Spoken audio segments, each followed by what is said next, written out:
Bonjour et bienvenue en ce lundi 10 mars 2025, ce premier lundi du carême.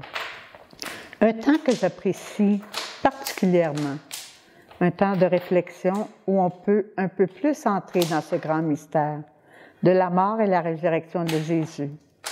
Un oui d'amour inconditionnel pour venir vivre sur terre et sauver l'humanité, chacun de nous qui avons du prix à ses yeux. Entrons dans ce texte de l'Évangile avec un cœur ouvert et un esprit renouvelé pour bien saisir la grandeur de la mission pour chacun de nous. Viens, Esprit Saint, viens. Évangile de Jésus-Christ selon saint Matthieu, chapitre 25, versets 31 à 46. Une lampe sur mes pas, ta parole, une lumière sur ma route. En ce temps-là, Jésus disait à ses disciples, « Quand le Fils de l'homme viendra dans sa gloire, et tous les anges avec lui, alors il siégera sur son trône de gloire. Toutes les nations seront rassemblées devant lui.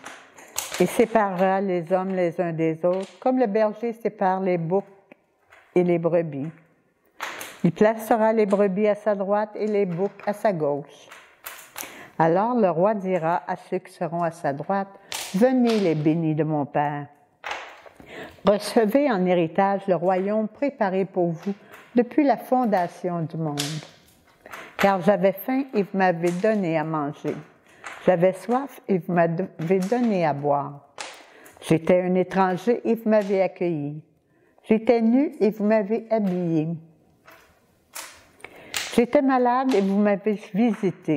J'étais en prison et vous êtes venus jusqu'à moi. » Alors les justes lui répondront, « Seigneur, quand est-ce qu'on t'a vu comme ça? Tu avais donc faim et nous t'avons nourri? Tu avais soif et nous t'avons donné à boire? Tu étais un étranger et nous t'avons accueilli. Tu étais nu et nous t'avons habillé. Tu étais malade et nous t'avons visité. Quand sommes-nous venus jusqu'à toi? » Et le roi leur répondra, « Amen, je vous le dis. Chaque fois que vous l'avez fait à l'un de ces petits de mes frères, c'est à moi que vous l'avez fait. » Alors il dira à ceux qui seront à sa gauche, « Allez-vous-en loin de moi, vous les maudits, dans le feu éternel préparé pour le diable et ses anges, car j'avais faim et vous ne m'avez pas donné à manger. J'avais soif et vous ne m'avez pas donné à boire. J'étais un étranger et vous ne m'avez pas accueilli. J'étais nu et vous ne m'avez pas habillé. J'étais malade et en prison et vous ne m'avez pas visité. » Alors ils répondront, eux aussi, « Seigneur, quand t'avons vu avoir faim, avoir soif, être nu, étranger, malade ou en prison, sans soumettre à ton service, sans nous mettre à ton service? » Il leur répondra, « Amen, je vous le dis, chaque fois que vous l'avez fait, ou vous ne l'avez pas fait à un de ces petits, c'est à moi que vous ne l'avez pas fait. Et ils s'en iront, ceux-ci au châtiment éternel, et les justes à la vie éternelle. » Parole du Seigneur, nous rendons grâce à Dieu.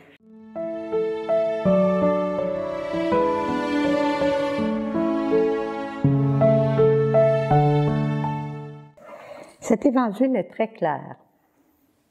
Nous serons jugés sur l'amour. Jésus nous montre beaucoup de moyens d'exercer la charité fraternelle et il ajoute cette parole extraordinaire. Chaque fois que vous l'avez fait à l'un de ces petits qui sont mes frères, c'est à moi que vous l'avez fait.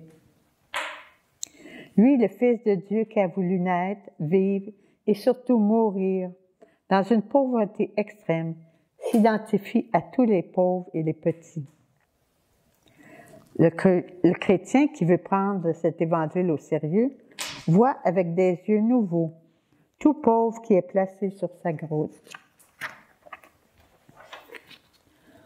On se fait beaucoup de soucis pour les membres de notre famille, le chômage, la maladie, la séparation, c'est bien normal. Mais n'oublions pas d'ouvrir notre cœur au malheur, la guerre qui fait des catastrophes, la destruction des familles, des enfants intimidés, abusés, des personnes qui vivent la terreur au quotidien, des mal-aimés, des drogués, des sans-abri. C'est une terrible réalité. Que pouvons-nous faire? Bien sûr, la prière, les petites offrandes au quotidien, prendre le temps d'écouter une personne seule, démunie, de visiter les malades, prendre des nouvelles de quelqu'un qui a perdu un être cher ou son emploi, se décentrer de son moi pour prendre soin de ceux et celles que le bon Dieu place sur notre chemin. Que tout ce que nous voyons et entendons soit source d'offrande. Et demandons, nous, que ferait Jésus à ma place? Nous sommes dans cette année du jubilé.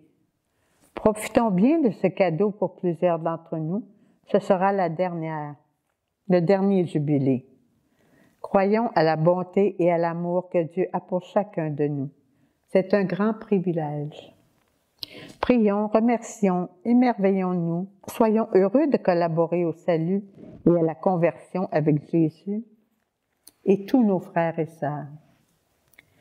Pendant ce carême, si nous voulons être fidèles à notre baptême, aimons faire des sacrifices pour toute l'humanité.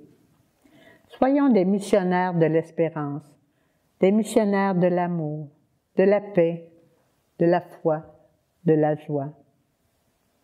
Et en Jésus, plaçons notre assurance que la mission qui nous est confiée portera ses fruits en Jésus.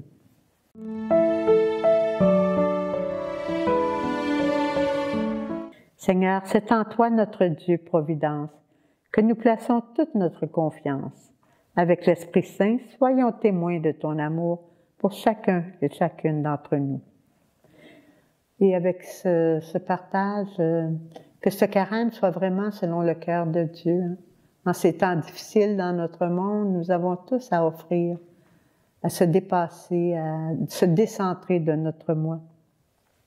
Et c'est avec la bénédiction du Père Tout-Puissant qu'on veut agir sous la protection de la Sainte Famille.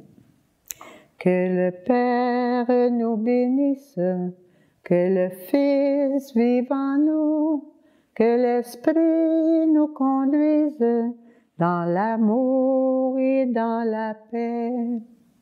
Je nous souhaite un très bon carême, dans la foi, la joie de croire. Bonne réflexion, à la prochaine.